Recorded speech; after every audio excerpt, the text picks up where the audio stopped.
Hi everyone and welcome to this video. Today I want to look at the question, are humans carnivores? Are we carnivorous?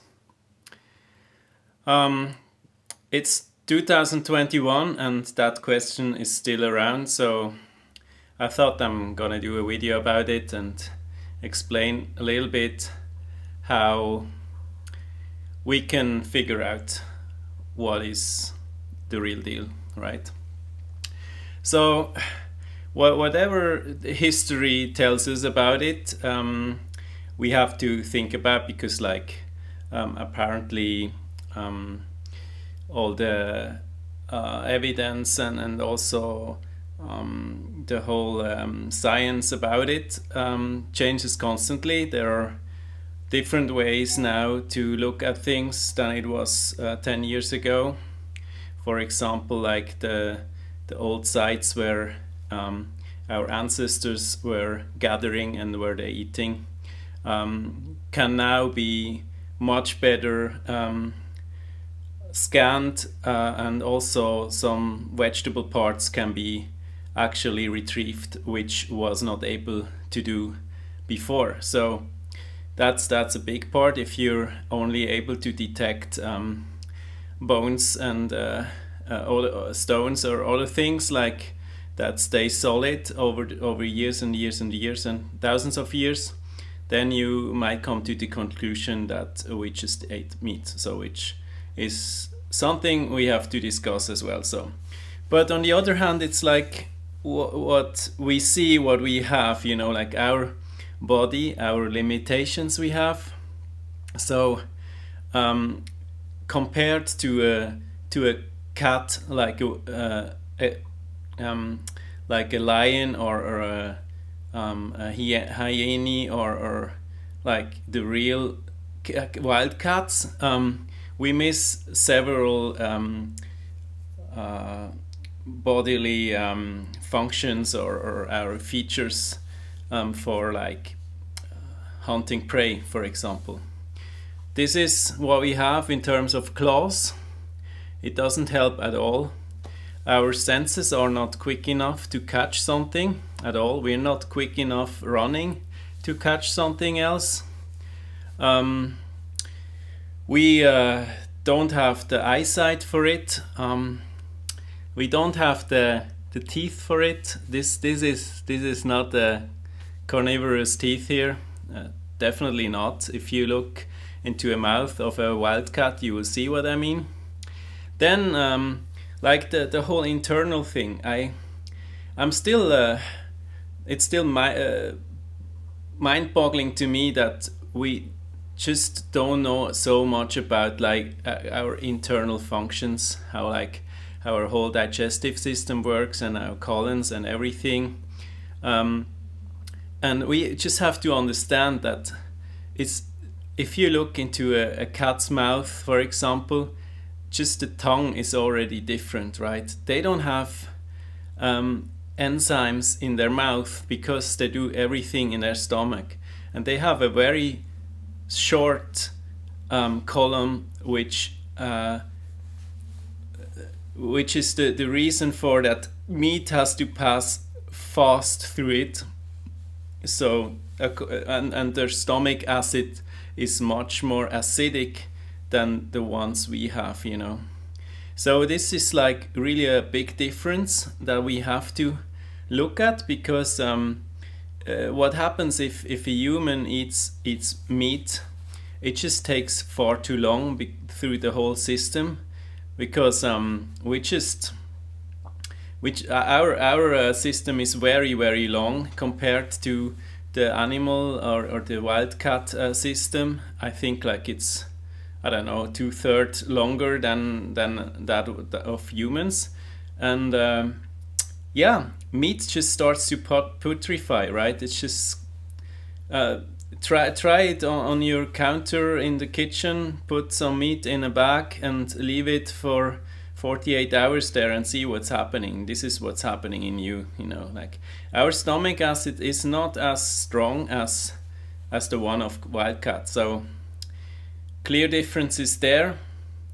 And yeah, you can only imagine, and that's what actually surgeons see when they open up colons of people, right? Obstructed colons, black tar, mucoid plaque stuff, gnarly stuff hanging in there, and just some blown outs of the colon that are totally unnatural. That things had to go around, and it's just not what we should eat as humans. So that's that part. And yes, sure, you can get some energy from meat, which first of all we have to cook as humans. We're the only species that cook their food, which is also something we have to think about.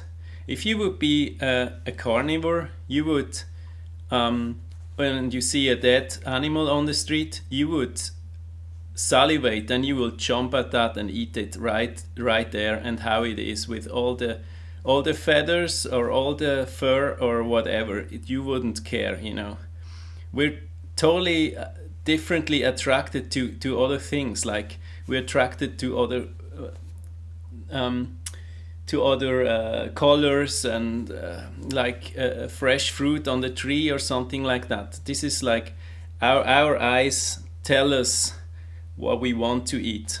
And if you see like an animal and you think I want to eat that, then I'm not sure if everything is okay with you, I have to say.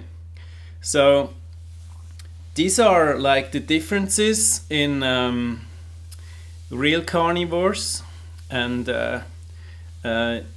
human, right?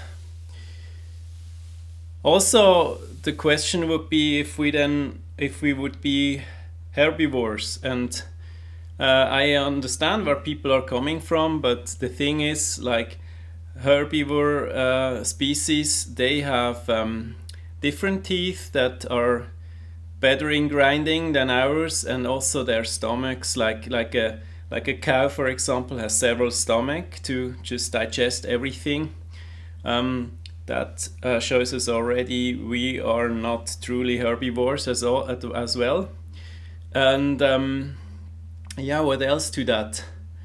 Um, yeah, I mean, like you can get great benefits from herbs and from grasses. Grasses are full of sunlight. They have an extremely electric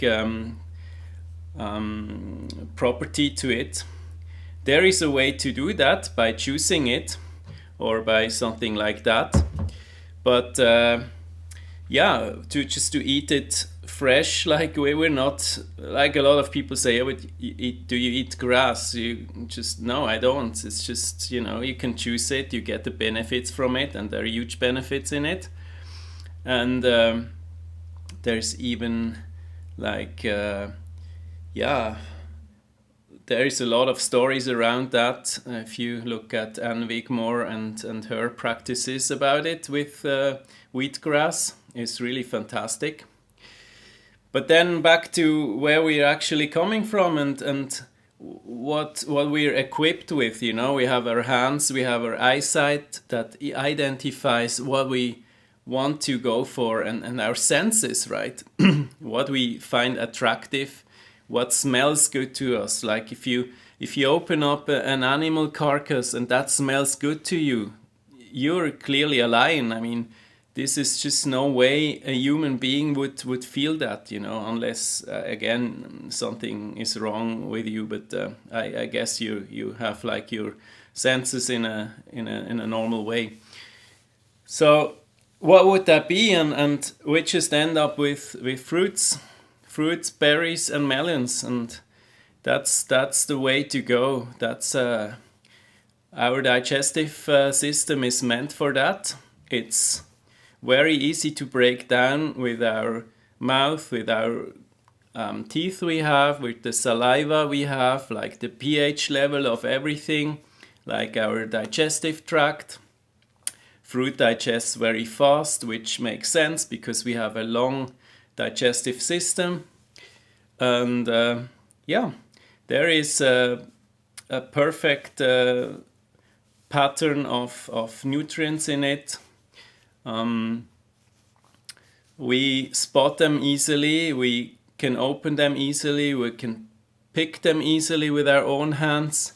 So that's just the way how to go about that information, or how to tackle that whole topic.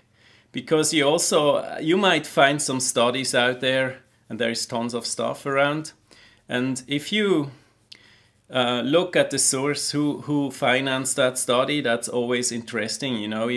If somebody says, oh, eggs are healthy, and you see it's paid by the egg industry, you might think twice about it, right? So, and also with dairy and meat, you just check first who financed the study.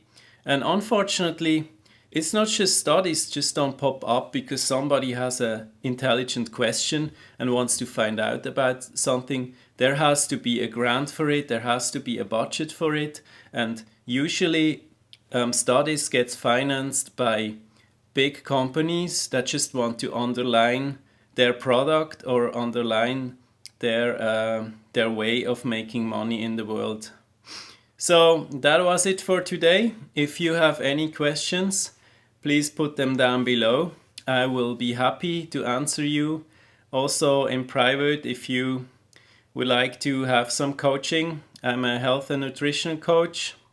I do this for several years now, and yeah, I'm a vegan for 8 years, so obviously I'm still not protein deficient. Everything works fine. And yeah, if you're interested, hit me up. I'm happy to be there for you. Have a wonderful day. Bye.